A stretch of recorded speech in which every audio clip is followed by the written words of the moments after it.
Una vez que se ha establecido el daño del neumático, proceda a desmontar el obús de la válvula con el objeto de sacar el aire. Marque cuidadosamente el neumático respecto a la válvula en caso de que no vaya a balancearlo.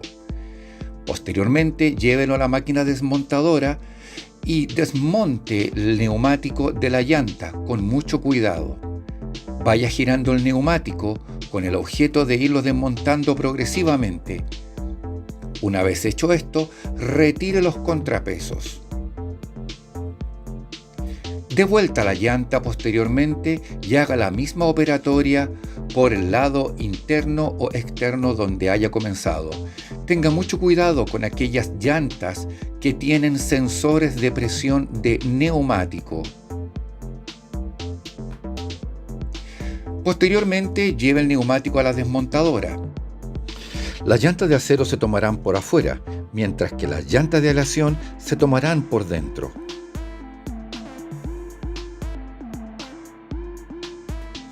Impregne la llanta abundantemente en jabón para desmontar neumáticos, con el objeto de que ésta se pueda deslizar sin tensionar innecesariamente el neumático. Acerque la pala de la desmontadora al borde de la llanta. Siempre comience por el lado más cercano a la válvula, habiendo ésta pasado a la desmontadora. Tenga presente de que la pala de la desmontadora debe quedar a una distancia de entre 2 a 6 milímetros de la llanta con el objeto de que no la toque y así prevenir daños.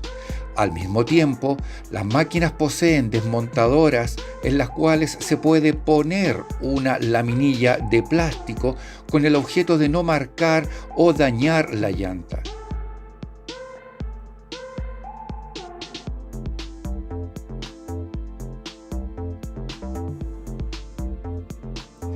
Posesione el desmontador por debajo del reborde del neumático y suavemente llévelo hacia la pala.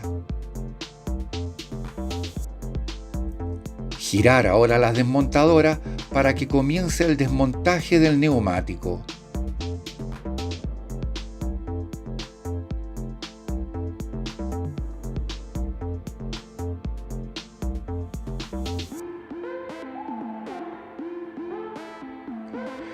Una vez realizado este proceso, vuelva a poner jabón desmontante en la pala y levante el neumático para repetir el mismo proceso con el borde inferior.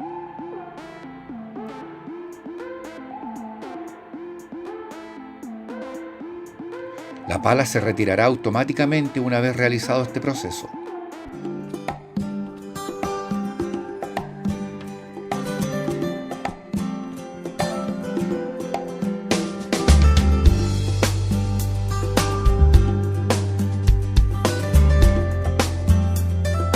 Limpie cuidadosamente la llanta con el objeto de sacar el barro o tierra que esté acumulada en ella.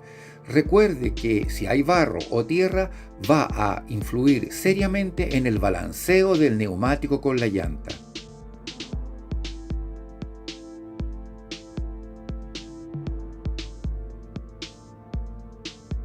Verifique que en los bordes no se haya acumulado óxido.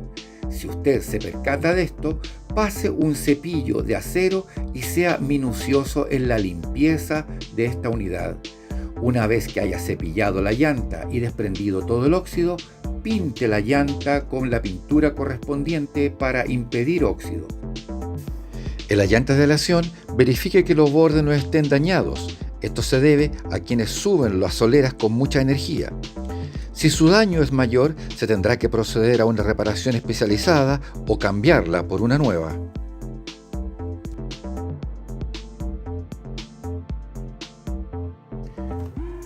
Con un comparador de carátula, revise que el resalto de la llanta y su alabeo no exceda de 0,1 milímetros. Límpiela también con un paño y cepille si es correspondiente.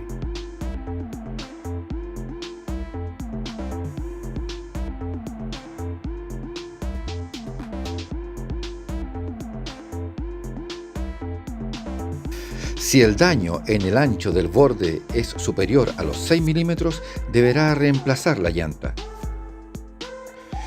Una vez que haya quitado el neumático, reemplace la válvula. Esto siempre se debe hacer cada vez que desmonte el neumático de la llanta. Para ello utilice la herramienta correspondiente y cuide de que la llanta no se vaya a marcar con la herramienta. Las pérdidas de aire al no cambiar la válvula se manifiestan en forma lenta. Ponga una válvula nueva con abundante pasta.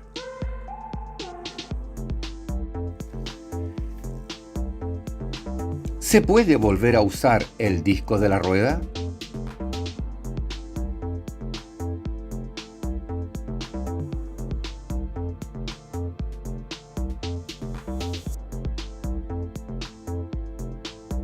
Correcto. Nunca vuelva a utilizar el disco de la rueda si la pestaña de la llanta presenta daños.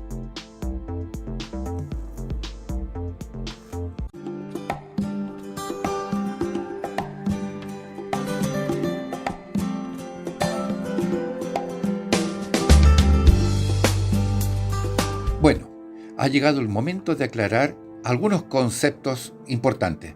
La rueda completa consta de un neumático, el disco de rueda y la válvula. Si se habla, por lo tanto, de rueda, el significado solo puede comprenderse en función del contexto. Por ello, será mejor hablar de rueda completa o de disco de rueda, según lo que se quiera expresar. El equipo de serie de la mayoría de los vehículos incluye un disco de rueda de acero. El disco de rueda se compone de un aro metálico o llanta y un disco de forma abombada construido de plancha de acero embutido. El disco va unido a la llanta por soldadura. El disco de rueda está provisto normalmente de una tapa de plástico o tapacubos. El tapacubos protege los bulones y las tuercas contra la corrosión. Además, el cubo de la rueda acumula la suciedad con tanta facilidad. En algunos vehículos el tapacubo sirve de apoyo a la válvula del neumático, de modo que ésta no es doblada en gran medida por las fuerzas centrífugas. En resumen, el tapacubos es una pieza útil de protección a los pernos o tuercas. Una alternativa a los discos de rueda de acero son las llantas de aleación ligera. Como ya dice el nombre, estas llantas están realizadas en aleaciones de aluminio. Por esta razón, estas llantas tienen menos peso que las llantas de acero. Esto mejora las características y el comportamiento de la suspensión. El diseño de las llantas es muy variado, dependiendo del estilo del vehículo y también la de su dueño. Estas se pueden realizar fundidas en una pieza o se componen de 2 o 3 piezas forjadas o fundidas. Estas piezas son la llanta o las 2 mitades de la llanta y el centro de la rueda. Las llantas de aleación ligera poseen las mismas medidas estandarizadas que las llantas de acero. A causa de los métodos de fabricación empleados, las llantas de aleación ligera poseen una mayor exactitud en sus medidas.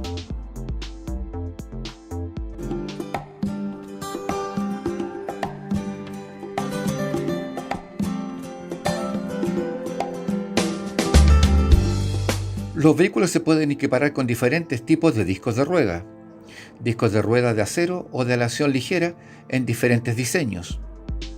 Para que esto sea posible, se han normalizado las diferentes medidas de los discos de rueda.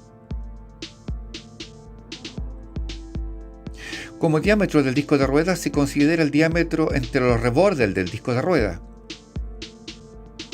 El reborde del disco de rueda constituye la superficie de asentamiento del neumático. Las indicaciones del diámetro del disco de rueda se suelen realizar en pulgadas. Los diámetros de llanta en los vehículos de turismo van entre las 13 y las 18 pulgadas. El ancho de llanta es la distancia interior entre ambas pestañas de la llanta. La pestaña de llanta es el aro de la llanta sobre el que se apoya el talón del neumático inflado. El ancho de llanta también es indicado en pulgadas. Normalmente son los valores entre 4 pulgadas y media y 9 pulgadas. La profundidad de garganta es la distancia desde el centro de llanta hasta la superficie de apoyo interior del disco de rueda. La superficie de contacto es aquella superficie de contacto del disco de rueda que es presionada por las tuercas contra el tambor de freno o la brida del cubo de rueda. La superficie de contacto se encuentra desplazada en los vehículos de turismo hacia afuera, a fin de crear el espacio suficiente para el freno y la suspensión de la rueda. La profundidad de garganta es indicada en milímetros, solo se puede seleccionar dentro del margen prescrito, dado que de lo contrario, con una geometría de ejes dada, la reducción en la profundidad de garganta conlleva a un aumento en el ancho de vía del vehículo. La profundidad de garganta no suele encontrarse junto a los demás datos de la rueda. Los valores de la profundidad de garganta se encuentran en el interior de la rueda o en la cara exterior de la pestaña de la llanta.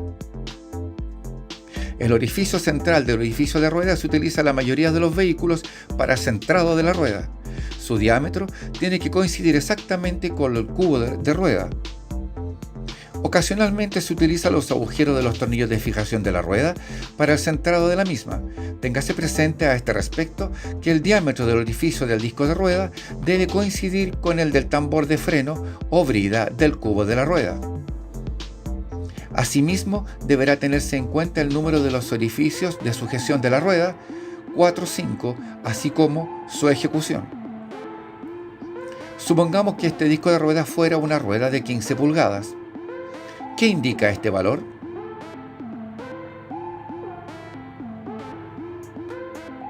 Esto es el diámetro exterior del disco de rueda. Téngase presente, el diámetro de la rueda tiene que ver con la base de asiento del neumático. Correcto. Una rueda de 15 pulgadas significa que el diámetro del disco de rueda es de 15 pulgadas. Este valor se mide de reborde a reborde.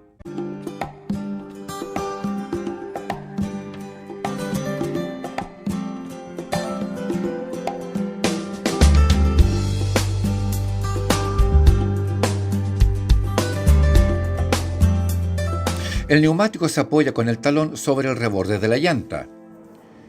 La presión del aire en el interior del neumático presiona el neumático hacia afuera, apoyándose así contra la pestaña de la llanta.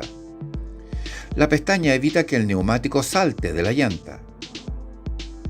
La altura y la forma de las pestañas están normalizadas y se caracterizan con una letra identificadora incorporada a la rueda. Normalmente se suele trabajar con una altura de pestaña de 17,3 milímetros, letra J. Al montar el neumático sobre la llanta hay que empujar el talón del neumático por encima de la pestaña de la llanta. Como el talón no es elástico, hay que hundirlo profundamente en la garganta por el lado contrario. Por esta razón las llantas suelen estar diseñadas como llantas de garganta profunda. Este tipo de rueda lleva la letra X. Como por otra parte el freno de la suspensión de la rueda necesitan espacio dentro del disco de rueda, la garganta profunda se realiza en forma asimétrica. Actualmente suelen montarse neumáticos sin cámara. Incluso en caso de producirse situaciones con unas fuerzas transversales extremas, por ejemplo, al realizar maniobras bruscas para evitar un accidente, el talón del neumático no debe resbalar hacia la garganta de llanta. En tal caso, el aire escaparía de golpe del neumático, perdiendo el vehículo su estabilidad. Por esta razón no se confía todo el efecto del soporte de la presión del aire, sino que se dota a la llanta de unas salientes entre el desborde y la garganta. Actualmente las llantas incorporan dos salientes, hump, asimétricos, uno en la cara interior y otro en la cara exterior de la rueda. Esto es indicado con las letras H2 o CH.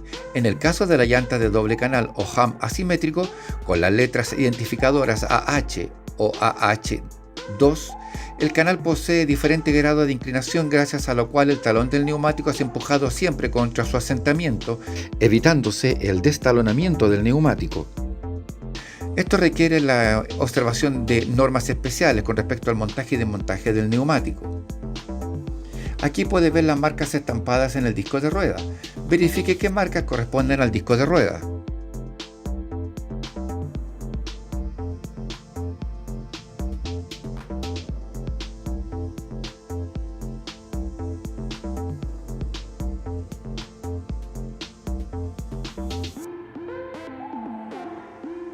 Correcto. En la imagen se ve una rueda de 15 pulgadas con ancho de llanta de 7 pulgadas y doble canal Ham.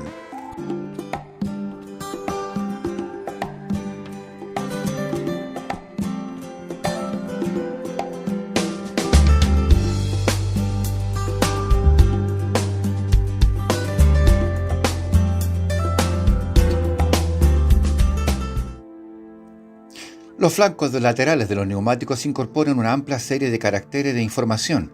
Naturalmente figuran el nombre del fabricante y la marca.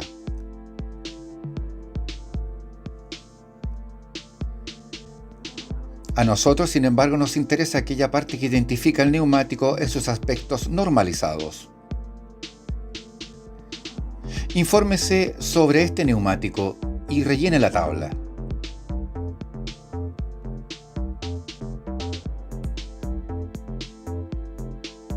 La primera cifra indica la anchura del neumático en milímetros.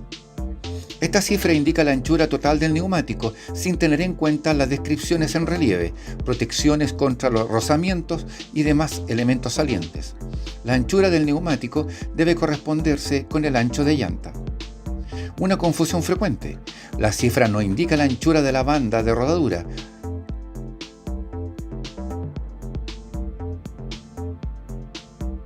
La cifra siguiente a la barra indica la relación en tanto por ciento entre la altura de los flancos del neumático respecto a su anchura. A lo largo de la evolución técnica de los neumáticos, este valor ha ido tendiendo a ser cada vez más pequeño. Así, mientras los primeros neumáticos eran más altos que anchos, los automóviles de hoy incorporan una relación entre la altura de los flancos y la anchura o perfil del neumático del 70% para los vehículos de clase media-baja y para los vehículos de la gama alta hasta un 60%. Los neumáticos con esta relación entre su anchura y altura de un 60% o inferior se denominan neumáticos anchos o superanchos. La letra delantera será, la mayoría de los casos, una R, que designa al neumático del tipo radial. Esta cifra que vemos aquí indica el diámetro de la llanta en pulgadas. Este valor debe corresponderse con el diámetro del disco de rueda. Aquí tenemos el índice de carga del neumático. Este valor indica la carga que el neumático puede soportar. Hay neumáticos del mismo tamaño que tienen un índice de carga diferente, por ejemplo, para turismo o furgonetas. La capacidad de carga, señalada en kilogramos, se puede consultar en las tablas correspondientes publicadas por los fabricantes de los neumáticos. La última letra corresponde al código de velocidad del neumático. En nuestro caso sería una velocidad de 240 km por hora. Los neumáticos tienen que estar autorizados para resistir una velocidad 10 km por hora superior a la velocidad punta del vehículo. En el caso de los neumáticos específicos de invierno, es posible que esto no se cumpla. En tal caso, hay que colocar una etiqueta de advertencia con la indicación de la máxima velocidad permisible de los neumáticos en una zona bien visible para el conductor. La mayoría de los neumáticos incorporan adicionalmente las denominaciones normalizadas del Ministerio de Transporte de Estados Unidos, número DOT, que por ejemplo permiten establecer la fecha de fabricación del neumático. Este aspecto se tratará más adelante.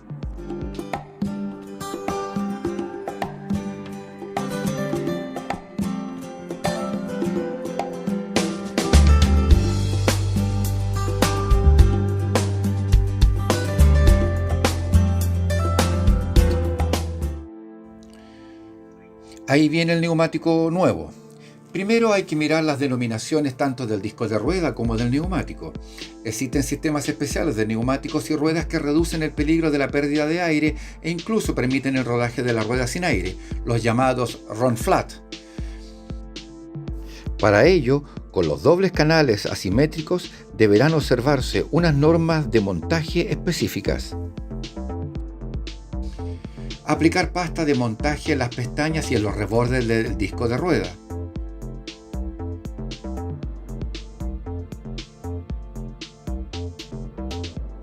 Aplicar asimismo pasta de montaje por la parte interior y exterior de las puntas interiores de los talones del neumático.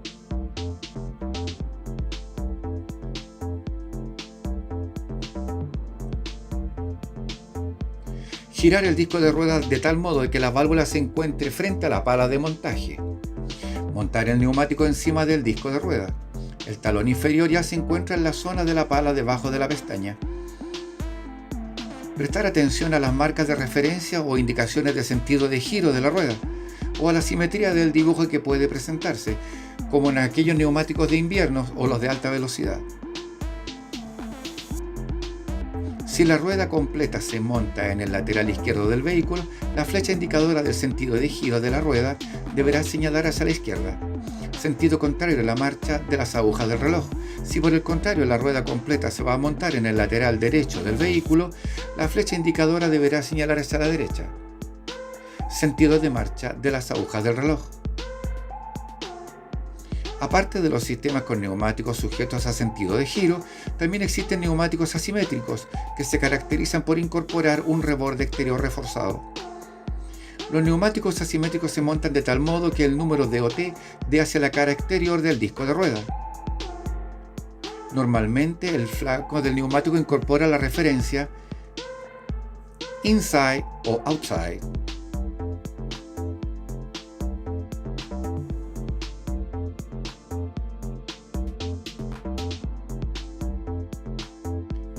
El neumático se coloca de tal modo de que el talón del neumático entre la garganta profunda de la llanta.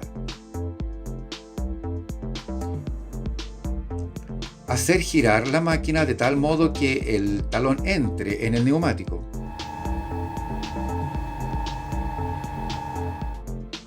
Posesionar de la misma manera el talón superior. Introduzca el talón unos 10 a 15 centímetros en la llanta. Parar el disco de rueda. Proseguir con la operación empujando el talón hacia abajo.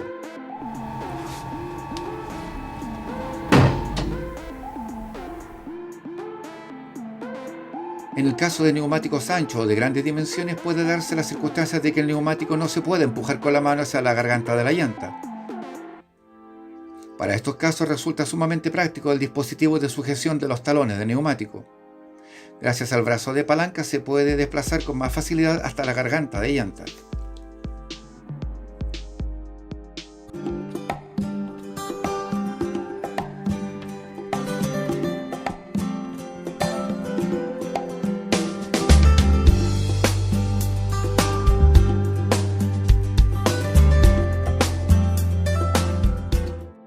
Inflar el neumático a través de la válvula.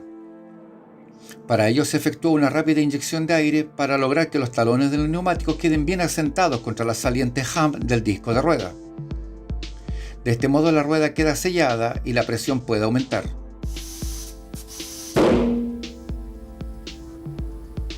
En el caso de neumáticos de grandes dimensiones, con flancos inclinados o con una combinación poco ventajosa del ancho de la llanta o del neumático, el talón no se asienta bien en el alojamiento de la llanta.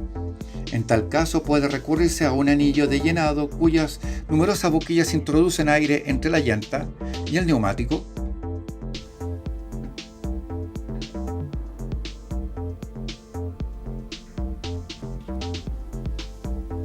Lo que en realidad debe tener en cuenta en pocas fracciones de segundo se muestra paso a paso.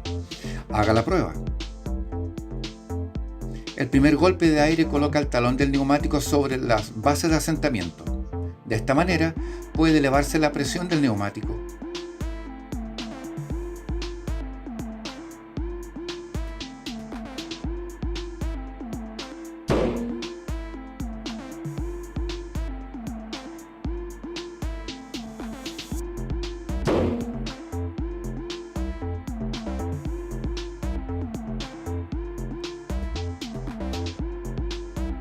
El neumático tiene que saltar por encima de la saliente de llanta hump con una presión moderada.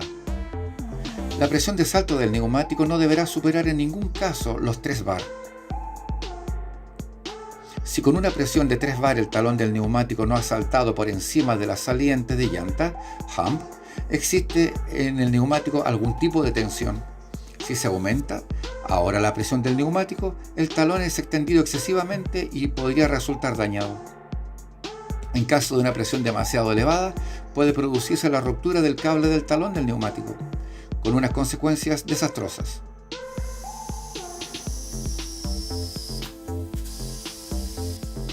Si el talón del neumático no ha saltado dentro del margen de presión de salto, deberá interrumpirse el proceso de inflado del neumático, evacuándose completamente el aire del neumático. Verificar el posicionamiento del neumático en la garganta de la llanta y aplicar en caso necesario más pasta de montaje.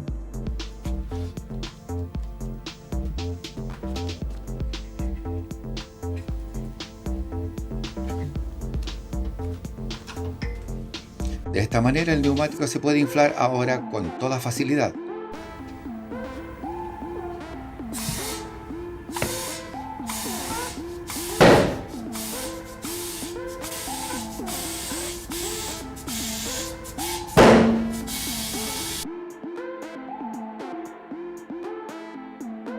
Una vez que el talón del neumático ha saltado y se encuentra en su posición correcta en el reborde o base de asiento, la pestaña de la llanta le sirve de elemento de apoyo. Ahora se puede ir aumentando la presión de inflado del neumático hasta que se asiente correctamente en la llanta.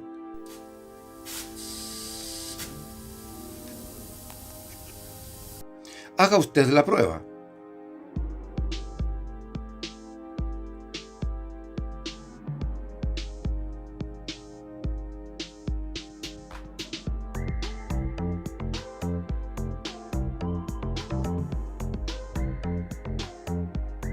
$3,5 bar es el máximo valor admisible para la presión de asentamiento del neumático. Este valor no deberá rebasarse en ningún caso.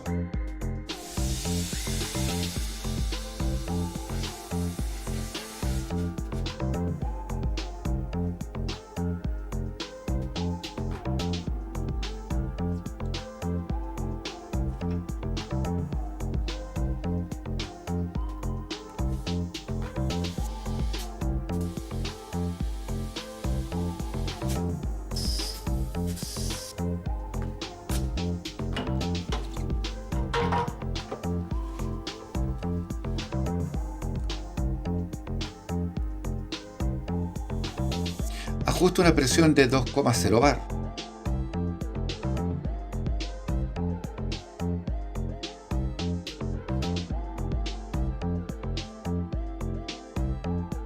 Correcto, así se hace.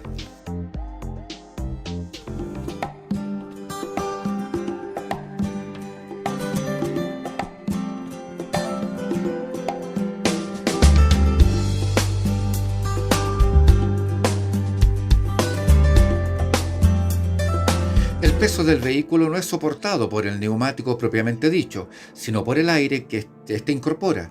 El aire se encuentra sometido a presión y ejerce fuerza hacia todos los lados. La presión del aire impide que el neumático se derrumbe.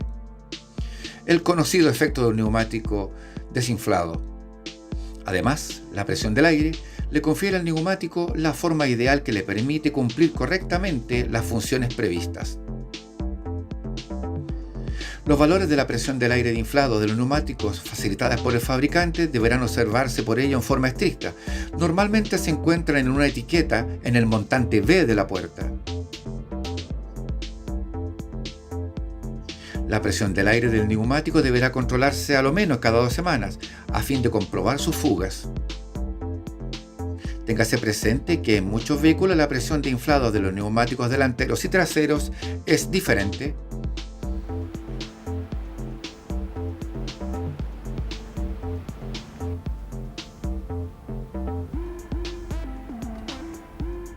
No olvidar las ruedas de repuesto del neumático, puesto de que ellas se inflan con una presión 0,2 bar más. De esta manera posee algo más de aire, pues la experiencia demuestra de que muchas veces se olvida revisar su presión de inflado.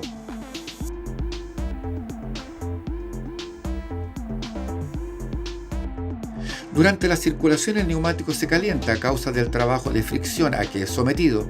Esto hace que aumente la temperatura del aire en el interior del neumático. El aumento de la temperatura del aire del neumático provoca el aumento de la presión del mismo. Así, por ejemplo, una temperatura del aire del neumático aumenta de 25 grados centígrados a 65 grados centígrados. La presión del neumático aumenta de 2,0 bar a 2,5 bar. Sin embargo, este aumento es calculado y teniendo en cuenta tanto por los fabricantes de neumáticos como por los fabricantes de automóviles. Por esa razón sería erróneo renunciar a la presión del neumático en una gasolinera durante un largo recorrido, a la presión nominal prescrita. Pues al enfriarse el neumático, la presión de este también disminuye, alcanzando un valor inferior al valor prescrito. Por esta razón deberá controlarse la presión del neumático en estado frío, antes de iniciar el recorrido. Las estadísticas demuestran que son muy pocos los conductores que circulan con unos neumáticos con la presión de inflado correcta. Una parte de los mismos lleva unos neumáticos excesivamente inflados, en tanto que algo más de la mitad de todos los conductores circula con unos neumáticos con una presión de inflado demasiado baja. En este contexto se puede partir de la base de que los conductores no inflan deliberadamente los neumáticos de sus automóviles. Esta presión insuficiente es ocasionada por pérdidas de aire que no se corrigen al no revisar regularmente la presión de inflado. ¿Qué consecuencias tiene una presión incorrecta de los neumáticos? Partamos del supuesto que para este vehículo la presión normal son 2,0 bar. Ajuste un valor diferente para ver qué ocurre. De seguro que usted ha circulado con una vez con 2 décimas de presión de aire menos que la indicada. Sin embargo, estas 2 décimas por debajo de la presión prescrita ya comportan un mayor trabajo de fricción para el hombro y el flanco del neumático. También significa un mayor consumo de combustible. 4 décimas por debajo de la presión prescrita ya significa un serio peligro para los neumáticos y la seguridad de circulación. Debido al mayor esfuerzo de trabajo de fricción del neumático, el neumático se calienta al realizar largos recorridos. A partir de una temperatura de 80 grados centígrados, se producen en el neumático daños duraderos. A partir de una temperatura de 120 grados centígrados, comienza el proceso de descomposición del neumático. Una presión 6 décimas por debajo del valor normal es demasiado arriesgado. El neumático acabará estallando en cualquier momento. Una presión de inflado ligeramente elevada no tiene efectos negativos. La dirección sigue trabajando con exactitud. La resistencia a la rodadura es un poco menor y de este modo disminuye el consumo de combustible.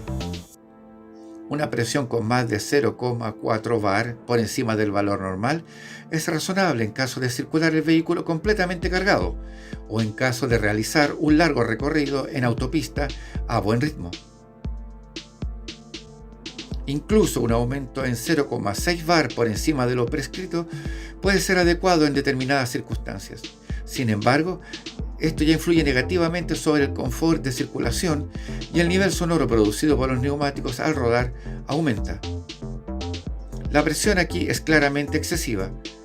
A causa de la presión, el diámetro del neumático del centro de la banda de rodadura aumenta, provocando de este modo el desgaste prematuro del centro de la banda de rodadura. La presión nominal prescrita es el compromiso ideal respecto a los parámetros seguridad de circulación, confort, vida útil del neumático y consumo de combustible.